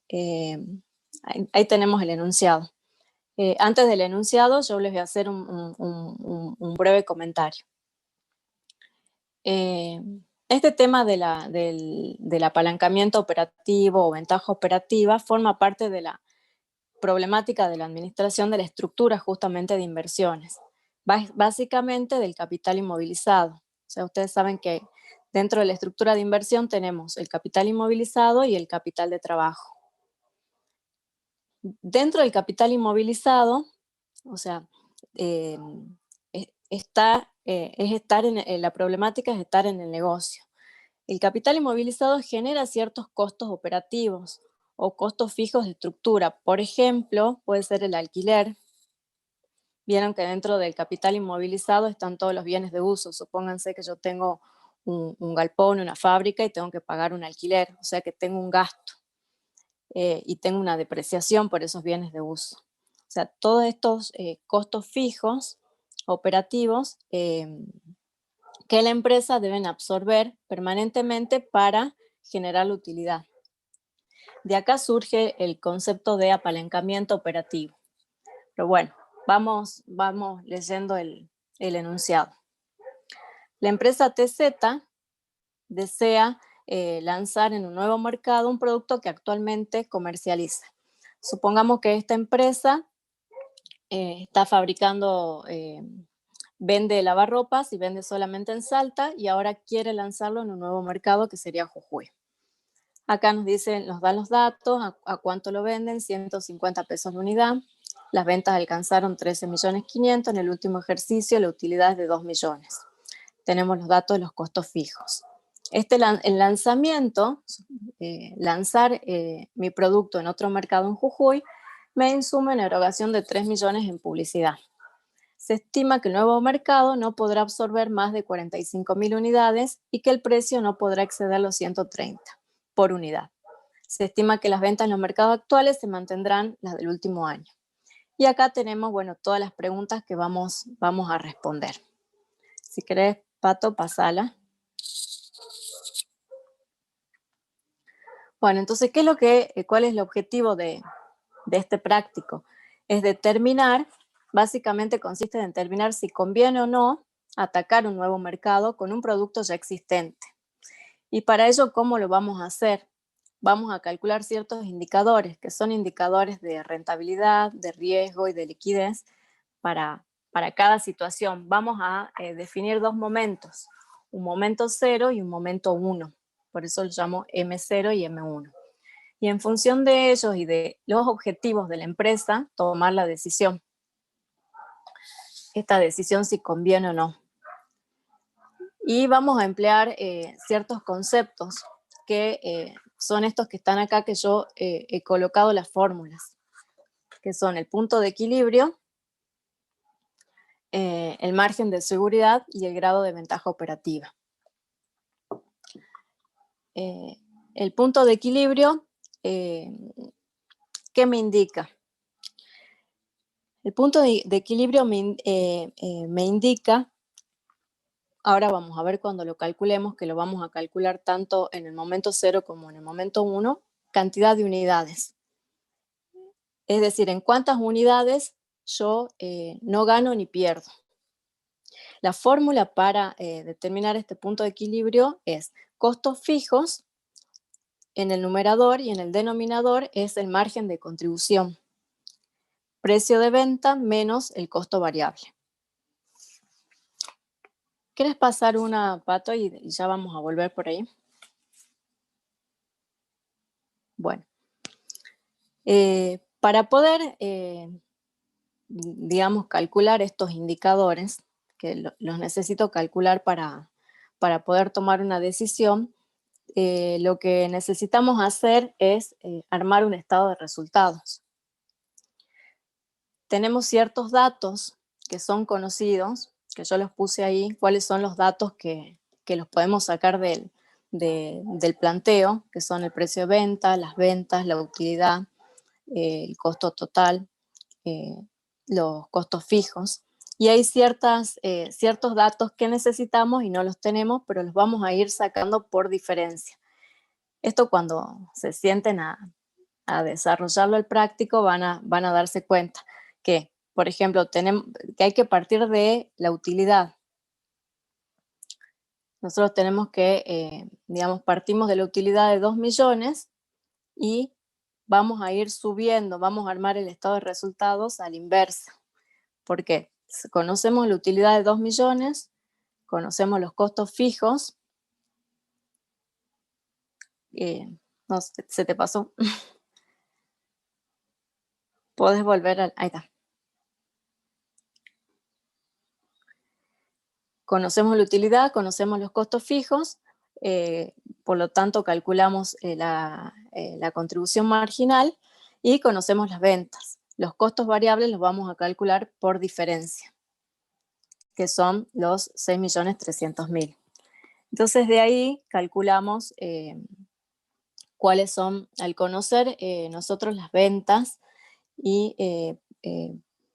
ahora habiendo determinado los costos variables, podemos determinar cuáles son las unidades, el PDX y los costos variables unitarios. No sé si me siguen o voy muy rápido. Por favor pregunten si les va surgiendo alguna duda. Una vez que que ustedes arman el cuadro de resultados, ya estamos en condiciones de calcular el punto de equilibrio. Siempre estamos hablando del momento 0, o sea, del momento actual, antes de abordar el nuevo mercado. Acá podemos calcular el punto de equilibrio, que como vemos nos da 65.000. El margen de seguridad, que nos da 0,2778 y el grado de ventaja operativa que nos da 3,6. Ahora vamos a ver qué significa cada uno de estos indicadores.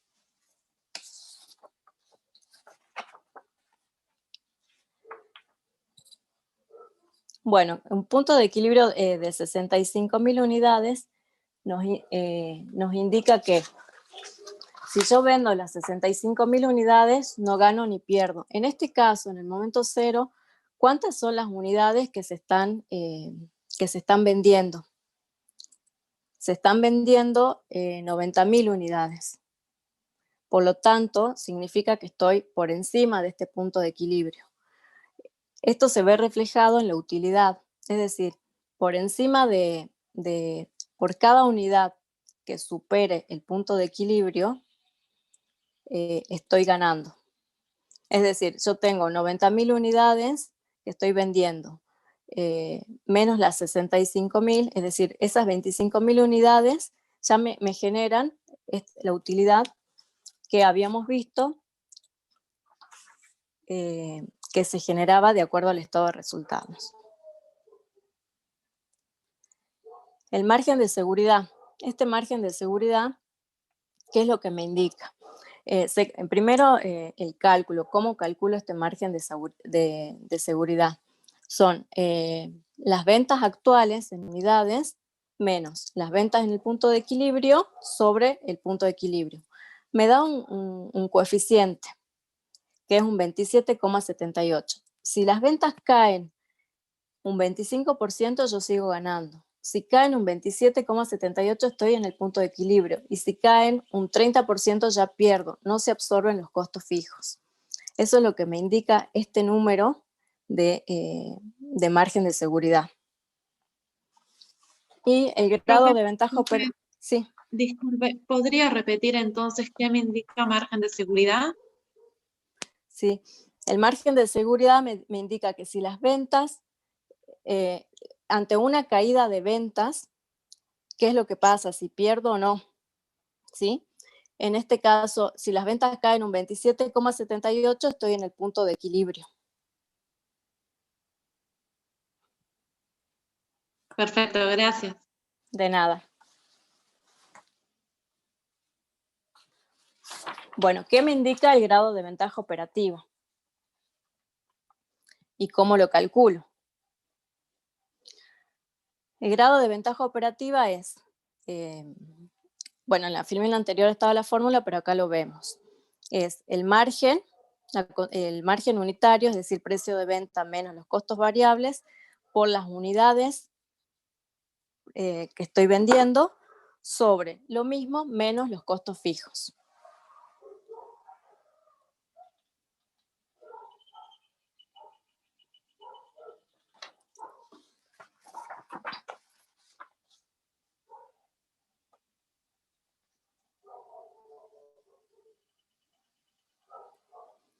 En este caso, el grado de ventaja operativa o la palanca financiera me da 3,6.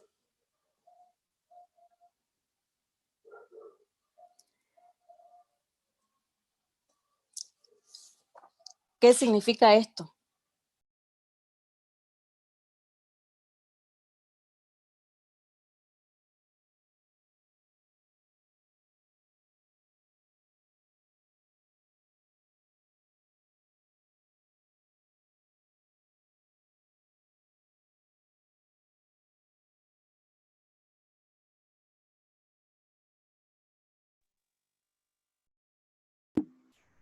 Hola a todos, chicos. Hola, Mariana. ¿Me escuchan a mí? ¿Le escuchan a la profe Sacheta? A la profe Sacheta no se la escucha. A ver. No, Mariana. Debe haber tenido una caída de... Está conectada. Debe tener una caída de... ¿Puede ser de conectividad? A ver, ahí le mando mensajito. Mándale mensajitos, sí. Capaz de que sí tuvo un problema de conectividad porque no la veo conectada a la profe Sacheta. De todas maneras, estamos a 10 minutos para que nos cierren el Zoom. De todas maneras, a ver si esperamos un poquito, a ver si la profesora se puede conectar. A ver qué dice Sebastián. Si el grado de apalancamiento operativo aumenta a nivel de actividad, la utilidad se va... Sí, señor. Sí, Sebastián, pero también el riesgo operativo. ¿Sí? Así es, Sebastián, pero también se potencia el riesgo operativo.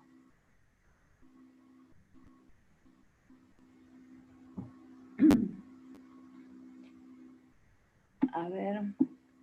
Está probando para ingresar nuevamente. Nuevamente. Bueno.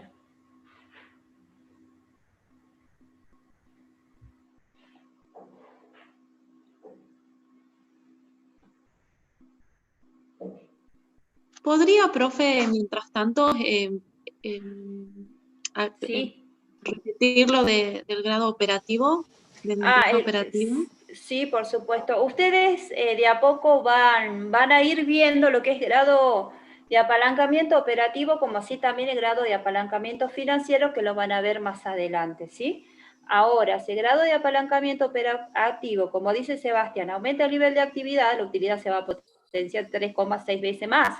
Sí, si el grado de apalancamiento ahí ya operativo... volví, perdón. Ahí está, bien. Perdonen, chicos, se me cortó. Sí.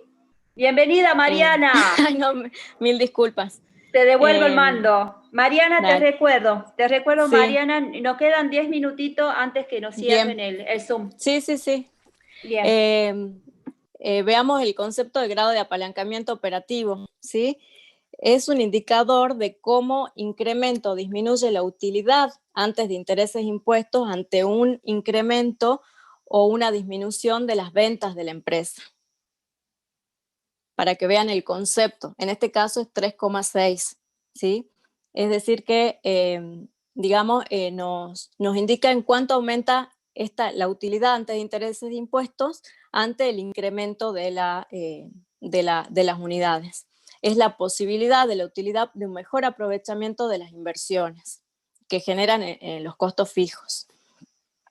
La solución, bueno, si querés anda pasando, Pato, pues lo vamos a ver rápido, dado el poco tiempo que nos queda. Acá yo armé un análisis marginal, es decir, analizando cuál sería solamente atacar el mercado nuevo, porque habíamos visto que en el enunciado nos decía que atacando el mercado nuevo eran 45.000 unidades. Bueno, ya es volver a armar el estado de resultados. Acuérdense que ustedes, para poder calcular los diferentes indicadores, siempre arman el estado de resultados y vuelven a calcular cuáles son los indicadores. En este caso,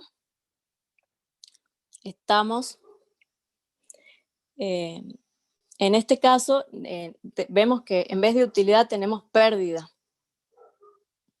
¿sí? Y que el punto de equilibrio es 50.000 y nosotros estamos por debajo del punto de equilibrio. Estamos en 45.000. Por lo tanto, a simple vista, si hacemos solamente el análisis marginal, no convendría atacar el nuevo mercado. Y ahora lo que podemos hacer es un análisis medio, que es decir, analizando la situación actual, sumándole la situación nueva, es decir, manteniendo nuestras ventas, supónganse, ¿se acuerdan que yo les decía en la ciudad de Salta? Y agregándole las ventas en Jujuy. Entonces acá volvemos a armar un estado de resultados, en el cual tenemos en cuenta las ventas originales al precio de venta original, más las ventas nuevas a otro precio de venta, y vamos armando. Y acá vamos a obtener nuestros nuevos indicadores. Nuestros nuevos indicadores con un diferente punto de equilibrio, un diferente margen y un grado de ventaja operativa que también nos da 5,82. Si comparamos rápidamente la situación inicial con este análisis medio, podemos ver a ver, no sé si te pasaste.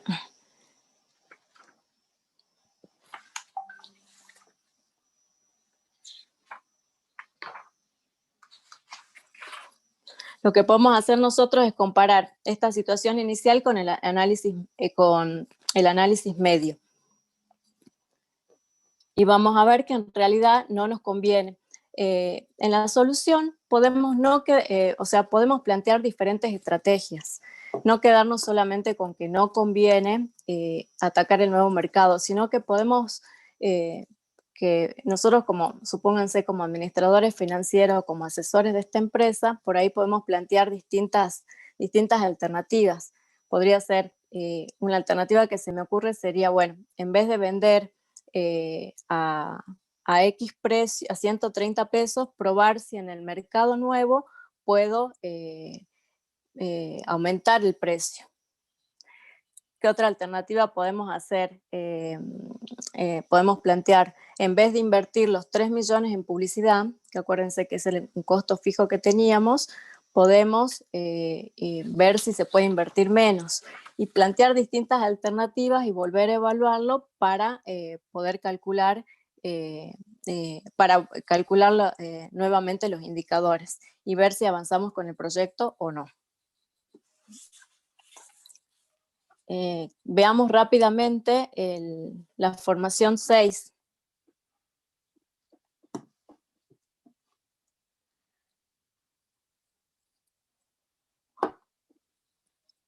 No sé si los chicos, veo que están entrando varias consultas, no sé si Patricia y las están contestando ustedes. Sí, Mariana, estamos justamente con Manuel contestando las consultas. Sí, lo vamos a hacer por chat. Bueno, cualquier cosa me avisan, porque quedan 5 minutos nomás. En este práctico 6, lo que ustedes tienen que ver, bueno, también es armar un estado de resultados y van a ver que hay cosas que se calculan por diferencia de la misma manera que en el práctico anterior, pero acá hay una particularidad, que tenemos que calcular el punto de equilibrio. El punto de equilibrio, ¿puedes pasar a la que sigue?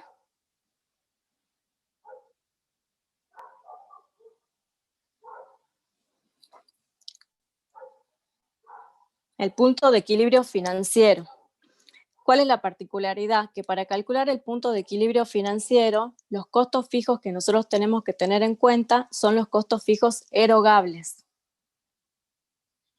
¿Sí? Es decir, la fórmula que aplicamos es la misma, pero recuerden que a nivel financiero, por ejemplo, las depreciaciones, que es un costo no erogable, no los debemos tener en cuenta. Por lo tanto, acá para calcular el punto de equilibrio financiero vamos a tener solamente en cuenta los costos fijos erogables. Después este práctico más que nada es, digamos, numérico, hacer pasaje, o sea, cálculos aritméticos. Lo que a mí me interesa que ustedes se lleven es que para calcular el punto de equilibrio tenemos un punto de equilibrio financiero y un punto de equilibrio económico. Entonces, para este punto de equilibrio financiero solamente vamos a tomar los costos fijos erogables. Y si podés pasar, Pato.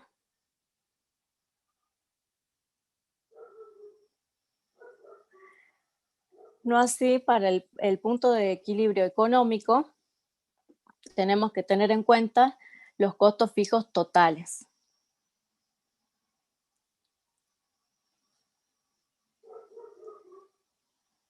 Es decir, ya van a ver que con el avance de la materia vamos a ver varias situaciones en las cuales hacemos un análisis económico y un análisis financiero.